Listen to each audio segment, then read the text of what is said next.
वंदे तु सब सिद्धे ध्रुव मचल मणोवम गदिम पते गोचामी समय पाहुड़ ऋणमो सुध केवली भणिनम ध्रुव अचल अनुपम सिद्ध की कर वंदना में स्वपरहित यह समय प्राभृत कह रहा श्रुत केवली द्वारा कथित। ग्रंथाधिराज समय सार जी है और बहुत सीमित समय में आज यह समय सार की चर्चा करने का अवसर मिल गया है। सहज ही ऐसा योग बन गया कि फ्लाइट कैंसिल हो गई और आप लोगों की जैसी भावना थी रुक जाओ हैं, तो एक दिन सहज ही रुक गए हैं। खैर आप लोगों के कोर्स में इस समय सार ग्रंथ की 25 गाथाएं हैं। हम इन 25 गाथाओं के मार्मिक बिंदुओं को या इन 25 गाथाओं की विषय वस्तु को अत्यंत संक्षेप में आपको यहाँ बताने का प्रयास करते हैं। पहली गाथा है जिस गाथा में आचार्य कुंद स्वामी ने किसकी चर्चा की? सिद्धों को नमस्कार किया। प्रथम गाथा है मंगलाचरण की गाथा है, मंगलाचरण किया है ना। तो वो मंगलाचरण में चर्चा किसकी की? उन्होंने मंगलाचरण में चर्चा की, सिद्धों को नमस्कार किया मंगलाचरण में। और वो सिद्ध भगवान कैसे हैं, उन सिद्धों का स्वरूप बतलाया। बोले ध्रुव हैं, अचल है और अनुपम गति है। जिस गति में सिद्ध भगवान है वो भी एक गति है जिसे पंचम गति कहा जाता है। उस गति को जो प्राप्त हो गए हैं, ऐसे सिद्ध परमात्मा को वंदन करके अपने और आपके या जगत जनों के हित के लिए मैं इस समय प्राभृत को कहूँगा जिसे साक्षात श्रुत केवलियों से मैंने सुना है या श्रुत केवलियों की परंपरा से जो मुझ तक चला आया है। किसके लिए कहूँगा भैया? स्वपरहित, अपने और पर के हित की भावना से मैं यह समय सार नामक ग्रंथ लिख रहा हूँ। मैं कभी कभी कहता हूँ कि ये समय सार ग्रंथ आचार्य कुंद स्वामी ने मेरे लिए लिखा है। ये समय सार ग्रंथ अशोक जी भाई साहब आपके लिए लिखा है।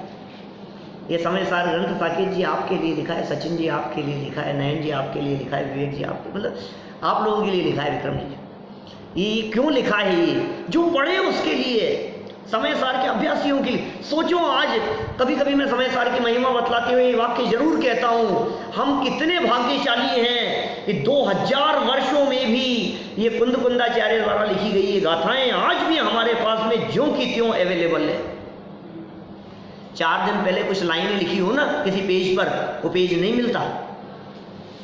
बोलो 25 साल पहले हमारे बाबूजी ने कोई पूजन लिखी थी, कुछ पब्लिश नहीं कराई थी हमने, और आज तलाश रहे हैं तो कहीं मिल नहीं रही है। 2-5 साल पहले की अपनी लिखी हुई चीज़ नहीं मिलती, अपने ही घर में रखी हुई चीज़। यह हजारों साल पहले की चीज़ ज्यों की त्यों अवेलेबल है। कितने भाग्यशाली हैं हम। तो ये पहली गाथा में यहाँ नमस्कार किया सिद्ध परमात्मा को।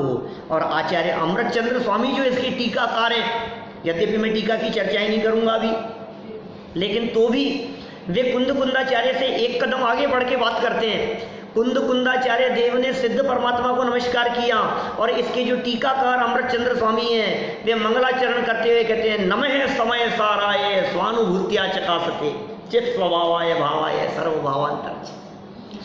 वे कहते हैं समय सिद्ध भगवान को नहीं, सिद्ध स्वरूप को नमस्कार करता हूं। क्या सिद्ध तो पर्याय से सिद्ध, उस पर्याय को नहीं, अरे वो सिद्ध पर्याय जिस स्वभाव के अवलंबन से उत्पन्न होती है, मैं उस पर्याय को नमस्कार करता हूँ। तो पहली गाथा में आचार्य कुंद स्वामी ने यह वाक्य कहा कि मैं श्रुत केवलियों द्वारा कथित इस समय सार ग्रंथ को कहता हूँ। ये पहली गाथा। फिर दूसरी गाथा में चर्चा की कि आपने कहा ना समय पाहुड़, ये समय क्या है? ये समय क्या चीज़ है? यह समय प्राभृत कह रहा श्रुत केवली द्वारा कथित, ये पहली गाथा थी। तो फिर स्वयं ही दूसरी गाथा में उस समय का स्पष्टीकरण करते हैं। इस दूसरी गाथा में उन्होंने समय को दो भागों में बांट करके बतलाया। बोले समय होता क्या है ये बतला दो। देखो, तो उन्होंने कहा समय की व्याख्या करते अमृतचंद्र स्वामी ने बोला कि समय शब्द, समय सार है ना, समय पाहुर समय सार। पहले समय समझो, समय क्या होता है। बोले समय शब्द सम उपसर्ग पूर्वक आय धातु से बना है। सम अय, सम अय, सम अय, तो सम उपसर्ग लगाया और आय धातु है। आय धातु का प्रयोग गमन करने के अर्थ में और जानने के अर्थ में, ये दोनों अर्थों में आता है। इस तरह समय शब्द का अर्थ जीव होता है, समय शब्द का अर्थ आत्मा होता है। क्या ये इन्होंने यहां बतलाया दूसरी गाथा में। तीसरी गाथा में जब आगे बढ़ेंगे तो वहां तीसरी गाथा में समय शब्द का अर्थ द्रव्य किया है, पदार्थ किया है, वस्तु किया है, माने जो परिणमन करे। समय माने जो परिणमन करे वो समय।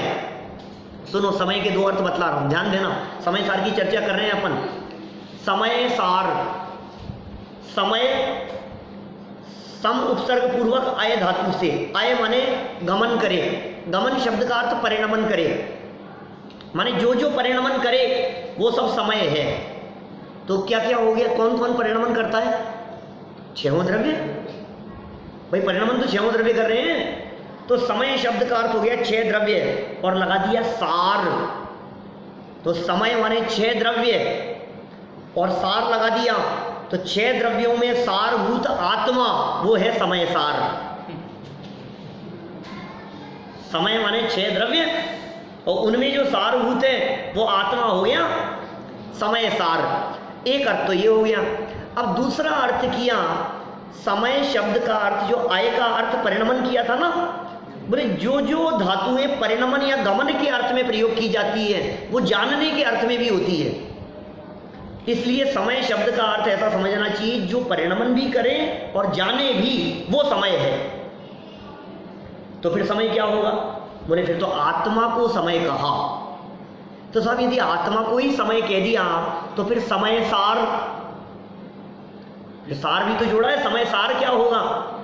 तो बोले द्रव्य कर्म, भाव कर्म और नौ कर्म से रहित जो शुद्ध आत्मा है वो समय सार है। क्या इस तरह समय की व्याख्या हुई, समय सार की व्याख्या हुई। समय के दो भेद किए इस दूसरी गाथा में, एक को स्व समय कहा, एक को पर समय कहा। जो सम्यक दर्शन ज्ञान चारित्र से युक्त है, तो जो दर्शन ज्ञान चारित्र रूप परिणमन कर रहा है वो है स्व समय, और जो कर्म पुद्गल के प्रदेशों में पर के साथ में तन्मय है वो है पर समय। जो आत्मा अपने ज्ञान दर्शन के साथ में तन्मय है वो स्व समय, जो पर के साथ में तन्मय है वो पर समय। इस तरह दूसरी गाथा में स्व समय और पर समय की चर्चा हुई। फिर गाथा आई तीसरी गाथा। तीसरी गाथा में सुंदरपन की चर्चा की है, बहुत सुंदर। तीसरी गाथा में कहा एकत्व पने से जो सहित होती है वही सुंदरता होती है। छहों द्रव्य सुंदर है, ये सृष्टि सुंदर है, ये प्रकृति सुंदर है। इस प्रकृति में कहीं भी बदसूरती है ही नहीं। ये क्या बात करते हो, फ्लावर तो सुंदर है और कांटे तो बहुत बदसूरत है। कि नहीं, कांटों का अपना सौंदर्य है, फूलों का अपना सौंदर्य है। क्या हर वस्तु सुंदर है। तो प्रकृति की प्रत्येक वस्तु की सुंदरता की चर्चा ये इस तीसरी गाथा में की गई। बोले सुनो, हर वस्तु अपने अपने में रहे, यही उसका सौंदर्य है। और जहां अपनी मर्यादा का उल्लंघन करके पर के साथ में जुड़ने का प्रयास किया तो ये विसंवाद है, बंध की कथा शुरू हो जाती है। क्या ये बंधेगा? ये जो अपने मर्यादा को छोड़ करके उल्लंघन करने का प्रयास किया बोले अपराधी है, वो बंधेगा। तो इस तरह की चर्चा ये तीसरी गाथा में की, जिसमें कहा मिलावट में अशुद्धताएं, मिलावट में बंधन है और मिलावट ना हो यही सौंदर्य है। यही सुंदरता है। पानी स्वच्छ है, निर्मल है, मिट्टी निर्मल है, स्वच्छ है, और दोनों मिल गए बोले कीचड़ है। क्या मिलावट में गंदगी है और अपने अपने में है, ये सुंदरता है। ये तीसरी गाथा हुई। तो कहा सुनो, ये जो आचार्य कुंद स्वामी चौथी गाथा में कहते हैं कि भाई ये जो बंधन की जो चर्चाएं हैं ना, काम भोग बंधन की चर्चा, ये जीव ने अनादिकाल से सुनी है। चौथी गाथा, ये डेट में भूल गया, जब वापस देना, 4 अगस्त 2003, क्या स्मारक में मैंने इस विषय पर किया था प्रवचन। कभी थोड़े दिन पहले देख रहा था तो वो कुछ पेज मिल गया ऐसा जिसके ऊपर डेट लिखी हुई थी, ये गाथा लिखी हुई थी, स्मारक में प्रवचन। उस समय तैयारी करके जाते थे प्रवचन करने की दृष्टि से, क्या बोलना है, क्या सोचना है, किस विषय की चर्चा करनी है। माने ये जो है चौथी गाथा, कभी कभी ऐसा लगता है कभी सुनी नहीं है अपने आत्मा की चर्चा, ऐसा भी है। चौथी गाथा ये कह रही है, सबकी सुनी अनुभूति परिचित भोग बंधन की कथा, पर से पृथक एकत्व की उपलब्धि केवल सुलभ नाव। क्या सबकी सुनी है, परिचित है, अनुभव की हुई है, क्या काम भोग बंधन की कथा। और काम भोग क्या चीज़ है, ये सारी चर्चाएं विषय कषाय का उपदेश देने की जरूरत नहीं है। किसको क्या उपदेश दो, हर व्यक्ति होशियार है विषय कषाय में, एक दूसरे का प्राचार्यत्व करते हैं, कोई जरूरत नहीं है, सब सीखे सिखाए बैठे हुए हैं। विषय कषाय की चर्चाएं किसी को सिखाने की जरूरत नहीं है भाई। अनादिकाल से परिचय में आई है, अनुभव में आई है, लेकिन पर से पृथक एकत्व विभक्त भगवान आत्मा की चर्चा न इसने कभी सुनी है, न इसके परिचय में आई है, न इसके अनुभव में आई है। काम भोग शब्द के भी यहाँ अर्थ किए। स्पर्शन और रसना इंद्रिय के विषय को काम कहा, घ्राण इंद्रिय, चक्षु इंद्रिय और कर्णेंद्रिय के विषय को भोग कहा। माने पंचेंद्रिय के विषय भोगों की चर्चाएं खूब सुनी है और अपने भगवान आत्मा की चर्चा इसने कभी भी सुनी नहीं है, वो बहुत दुर्लभ है। इसलिए 5वीं गाथा में आचार्य कुंद स्वामी प्रतिज्ञा लेते हैं कि सुन भैया, जो बात तूने आज तक सुनी नहीं है ना, मैं वही सुनूंगा। क्या 5वीं गाथा में जाकर के प्रतिज्ञा वाक्य है 5वीं गाथा, जिसमें क्या कह दिया इन्होंने, निज विभव से एकत्व ही दिखला रहा करना मनन। बस अपने वैभव से एकत्व विभक्त भगवान आत्मा की चर्चा समझाऊंगा, उसका मनन करना। और साथ में ये प्रतिज्ञा वाक्य है, पूरे समय सार ग्रंथादिराज में उसी एकत्व विभक्त आत्मा को दर्शाने का प्रयास किया है। कैसे दिखाया है, निज विभव से, मैं अपने वैभव से दिखाता हूं, तो तुम क्या करना कि मेरे वैभव को मत देखना, तुम अपने वैभव से देखना, तुम्हें वो भगवान आत्मा दिखाई देगा। ये प्रतिज्ञा ली इन्होंने। फिर साथ में सेकंड लाइन में, इस 5वीं गाथा की सेकंड लाइन में कह दिया, लेकिन छल ग्रहण मत करना, यदि कहीं कुछ स्खलन हो जाए तो, यदि कहीं कुछ चूक हो जाए तो, शब्द अर्थ आदि की कुछ गड़बड़ हो जाए तो कहीं ऐसा मत करना कि तुम गलती ग्रहण कर लो। देखो क्या कुंद आचार्य जैसे महान आचार्य ये क्या भावना व्यक्त कर रहे हैं कि लिखने में शब्द अक्षर मात्रा संबंधी किसी भी तरह की कुछ चूक होने की संभावना है। चलम न घेतव्यम, चलम न घेतव्यम, छल ग्रहण मत करना। ये 5वीं गाथा हो गई। अब 6ठी गाथा में समय सार समझा दिया क्या है। बहुत 12वीं गाथा है, 6ठी गाथा प्राण है। 6ठी गाथा पूरे समय सार का, न अप्रमत्त है न प्रमत्त है। ये 6ठी गाथा है। 6ठी का दूध याद दिला दे, ऐसी है ये। माने क्या है 6ठी गाथा में, कुंदाचार्य कह रहे हैं कि ये भगवान आत्मा कैसा है। 5वीं में जो प्रतिज्ञा ली थी कि मैं एकत्व विभक्त भगवान आत्मा को दिखाऊंगा, वो एकत्व विभक्त भगवान आत्मा कैसा है वो 6ठी और 7वीं गाथा में दिखा दिया। कैसा है वो एकत्व विभक्त भगवान आत्मा। बोले प्रमत्त भी नहीं है और अप्रमत्त भी नहीं है। इसके कई तरह से अर्थ किए जाते हैं, प्रमत्त अप्रमत्त नहीं है। देखो छठे सातवें गुणस्थान में झूलने वाले दिगंबर मुनिराज कुंद कुंद स्वामी, वे स्वयं ये कह रहे हैं कि मैं प्रमत्त अप्रमत्त नहीं हूं। तो महाराज फिर कौन सा गुणस्थान है आपका? प्रमत्त तो छठे गुणस्थान का नाम है, अप्रमत्त सातवें गुणस्थान का नाम है। तुम कह रहे हो प्रमत्त अप्रमत्त नहीं हूं, तो फिर कौन सा गुणस्थान है? तो व्याख्याकारों ने तो इसकी व्याख्या करते हुए कहा कि भैया प्रमत्त अप्रमत्त का अर्थ छठा सातवां गुणस्थान नहीं, प्रमत्त शब्द अंत दीपक है और अप्रमत्त शब्द वो आदि दीपक है। गुणस्थानों में पढ़ा आप लोगों ने? प्रमत्त शब्द अंत दीपक है, माने छठे गुणस्थान तक के सारे गुणस्थान प्रमाद वाले हैं। इसलिए जहां कहा प्रमत्त नहीं हूं, माने पहले से छठे गुणस्थान तक नहीं हूं। जब कहा अप्रमत्त नहीं हूं, तो अप्रमत्त सातवें गुणस्थान से ऊपर के सारे गुणस्थान वो अप्रमत्त गुणस्थान है। जब कहा अप्रमत्त नहीं हूं, तो इसका अर्थ यह हुआ कि सातवें गुणस्थान से 14वें गुणस्थान तक नहीं हूं। तो क्या अर्थ निकला प्रमत्त अप्रमत्त नहीं हूं का अर्थ? कि मैं गुणस्थानातीत हूं। क्या? और गुणस्थानातीत कहकर के आचार्य भगवान ये कहना चाह रहे हैं कि गुणस्थान तो पर्याय में होते हैं, मैं तो पर्याय मात्र से पार हूं। पर्याय मात्र से पार पाने की चर्चा यहाँ इस छठी गाथा में की कि साहब पर्याय से पार तो कह दिया, लेकिन है कौन? बोले एक ज्ञायक भाव हूं। क्या? पर्याय से मत देखो, ज्ञान स्वभावी देखो, ज्ञायक स्वभाव को देखो। ये छठी गाथा ज्ञायक भाव को, एवं भणंति शुद्धम, बस जो ज्ञात वह तो वही है। इस तरह से शुद्ध, कैसी शुद्धता? माने प्रमत्त अप्रमत्तपना अशुद्धता है, गुणस्थान अशुद्धता है। द्रव्य संग्रह पढ़ा क्या आप लोगों ने? द्रव्य संग्रह पढ़ा है? द्रव्य संग्रह की गाथा है, देखो कौन सी गाथा है? मग्गण गुण ठाणे ही 14 हवंतित शुद्ध नया विण्य संसारी सव्य शुद्धाहु शुद्ध नया।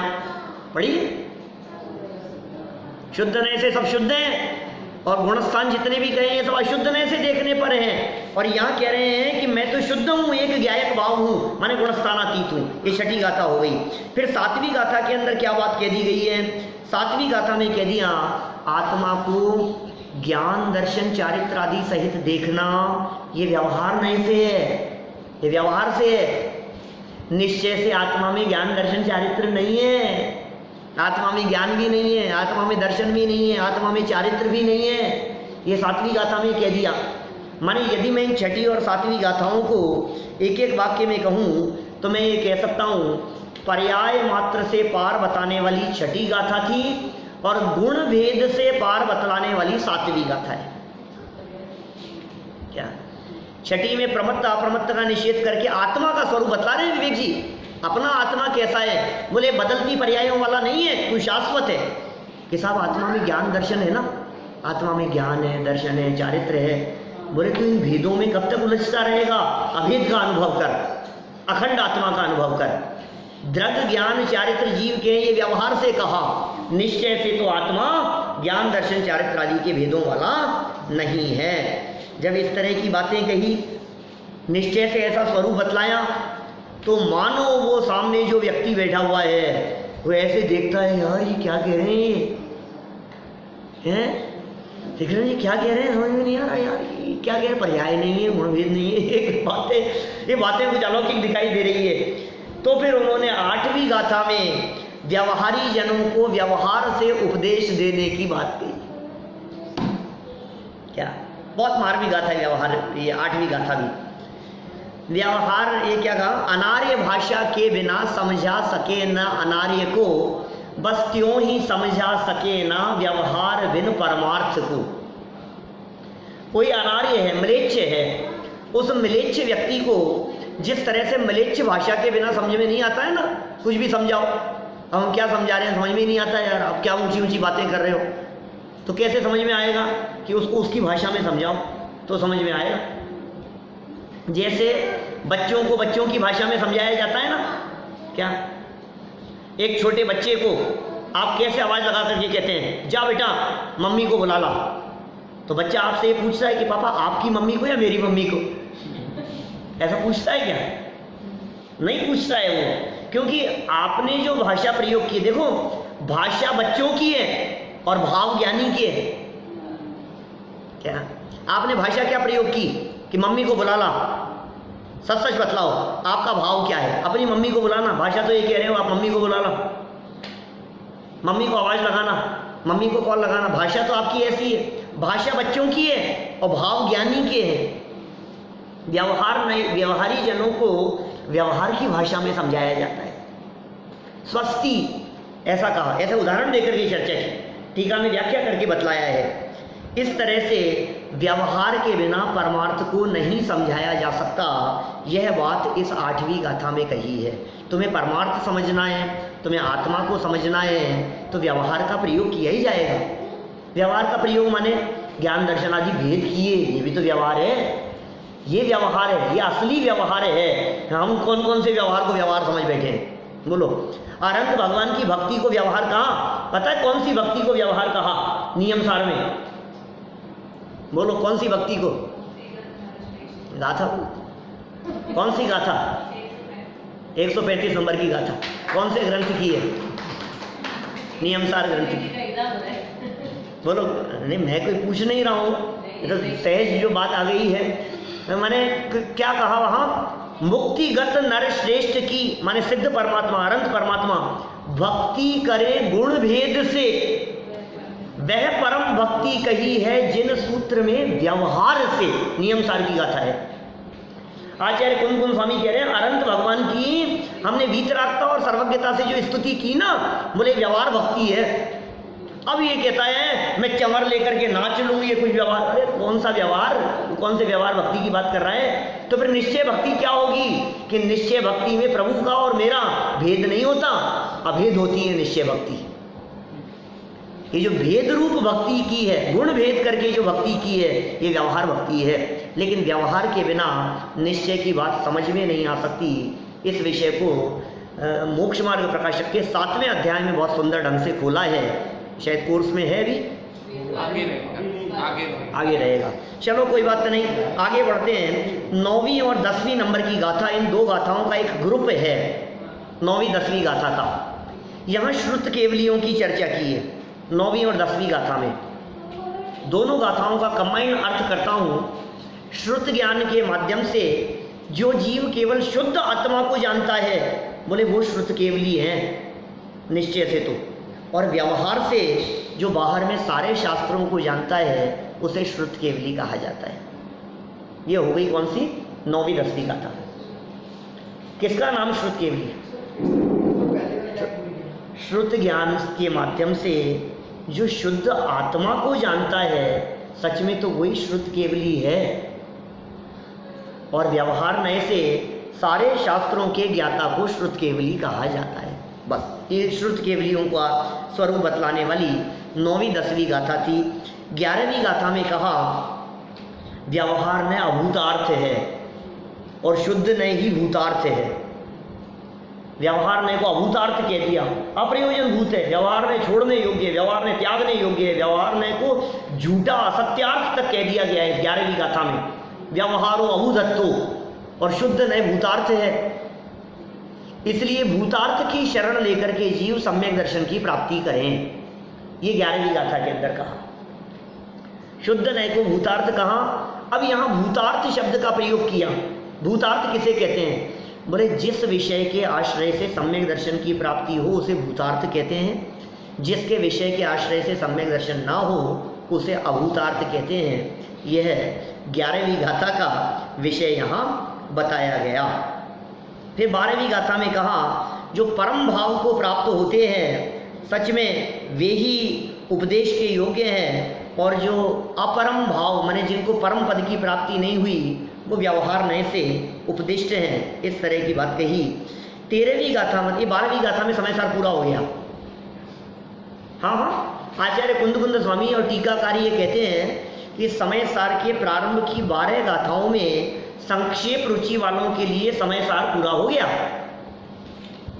12वीं गाथा की टीका में एक बहुत महत्वपूर्ण गाथा प्रयोग की है, वो गाथा पूरे समय सार में एक ही गाथा है जो अमृत चंद्राचार्य ने टीका में लिखी है। एकेण विना छिज्जय तित्थम अन्येण पुन सच्चम जयी जीर्णमयम पवज्जयी तामा मुण है व्यवहार निश्चय नयन।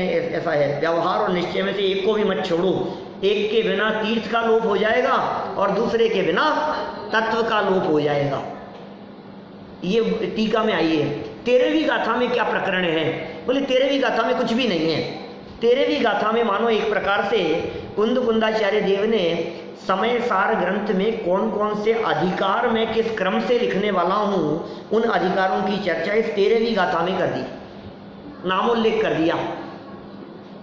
माने इस 13वीं गाथा में आचार्य देव ने जिस क्रम से नाम बताए हैं, क्या जीवाजीव अधिकार, कर्ता कर्म उसी का उत्तरार्ध है, फिर पुण्य पावम चे, फिर आसव संवर निज्जर, फिर बंध मोक्षोय, ये जो क्रम बतलाया है ना 13वीं गाथा में, मानो उन्होंने प्लानिंग कर ली कि मैं आगे अधिकारों की रचना किस क्रम से करने वाला हूँ। यह बात 13वीं गाथा में हुई है।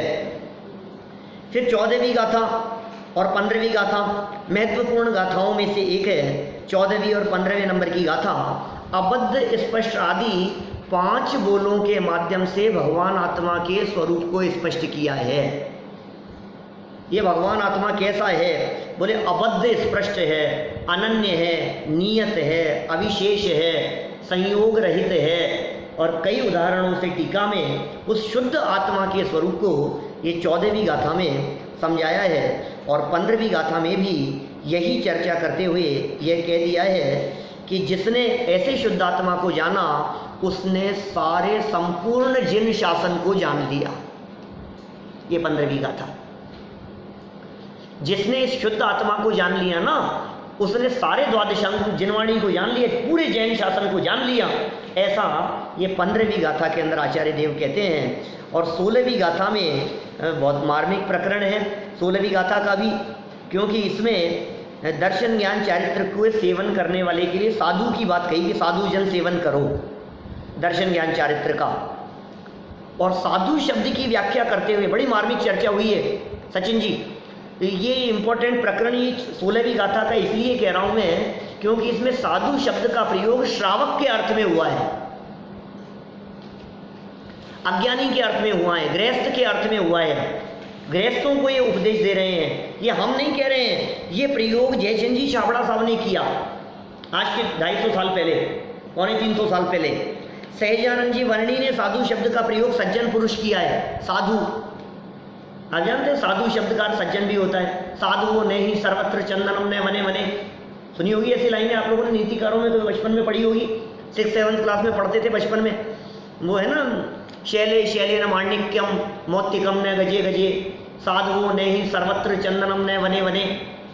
दुर्लभता के लिए बातें की है। साधु मतलब सज्जन पुरुष सब जगह नहीं होते।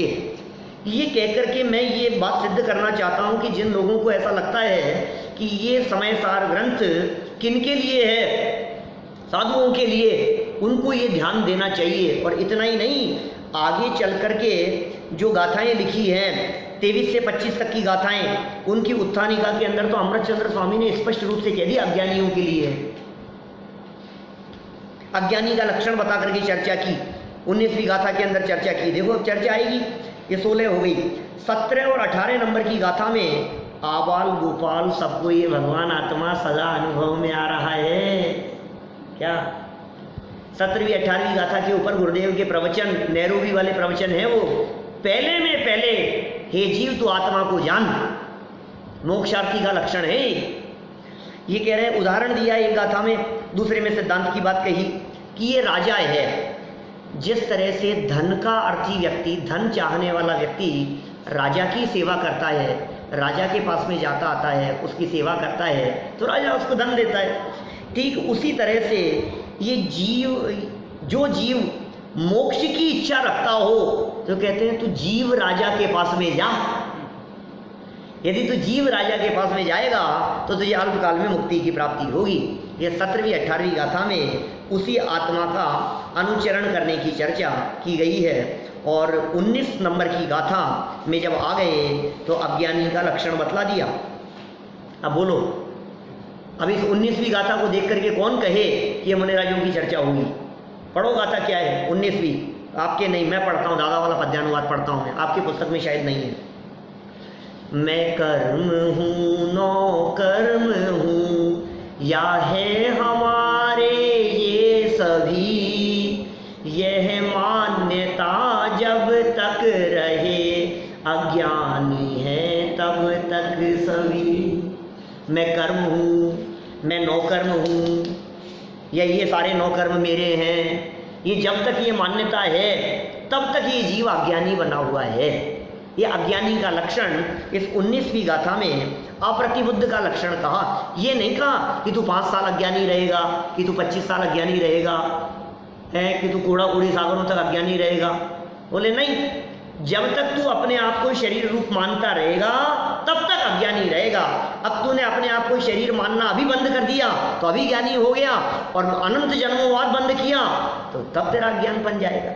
तो इस तरह यह 19वीं गाथा में ये बात कही गई कि 20, 21 और 22 इन 3 गाथाओं को देख करके ऐसे लगता है कि ये तीनों गाथाएं जैसे अपने जैसे लोगों के लिए लिखी है।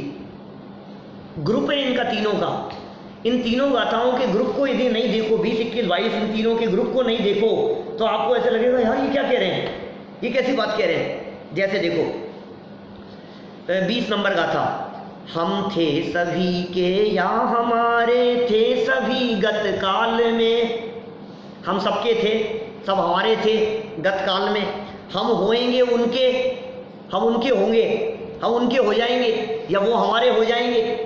उनसे हमारा संबंध हो गया साहब, अब वो अपने ही हो रहे हैं, अब उनको हमने अपना बना लिया। तो कभी भविष्य की बात करता है, कभी भूतकाल की बात करता है। ये 21 नंबर गाथा है। इससे पहले 20 नंबर में सचित्त और अचित्त मिश्र पर द्रव्यों को ये मेरे हैं, मैं इनका हूँ, ये मैं हूँ, ऐसा मानता है अज्ञानी। 21 नंबर में कह दिया हम इनके थे, ये हमारे हैं, ऐसी बातें करने लगा। अब ये कुंदकुंदाचार्य कह रहे हैं कि मैं इनका हूँ, ये हमारे हैं। यार क्या कह रहे हो? कोई व्यक्ति 19-20वीं गाथा पढ़ करके चला जाए तो क्या होगा? अब 21 नंबर गाथा में कह रहे हैं ऐसी असंभव कल्पनाएं मूढ़ जन नित ही करें। क्या समझ में आ रही है?